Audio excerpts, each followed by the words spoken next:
Еден месец од страшниот пожар во дискотеката на смртта. Еден месец од трагедијата во која бројката на загинати се издигна на 61. И поточно еден месец општина Кочани ќе почне да функционира.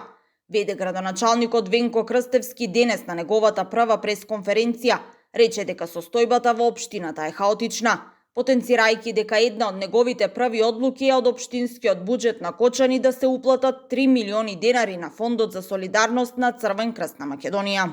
Една од првите одлуки која што ќе ја потпишеме е 3 милиони денари за од одстав на одлука на Совет за Црвен крст наменски за несреќата во Кочани. Ова е трагедија од светски карактер. Ситуацијата е трагична, апатија владее на секој чекор. Можете да се прошетете по меѓународот, ќе го забележите истото.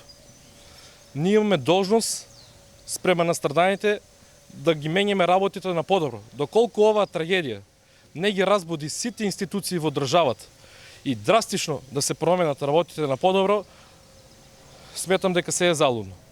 Крстевски побара помош од градоначалниците од другите општини за да им дадат инспектори. Најави и состанок со Министерството за животна средина за затворање на депонијата во Кочани, која треба да биде регионална. А според него не се знае ниту дали комуналното претпријатие има директор или пак валидна му е оставката.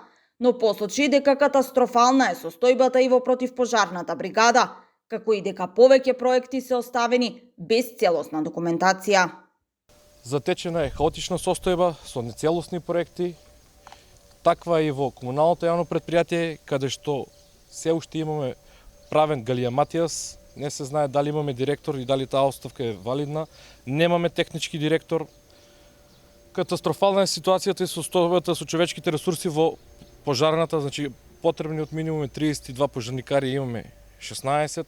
Исто така, аларматно е по односи на дивоградбите. Со самите нив е нарушена и безбедноста во градот.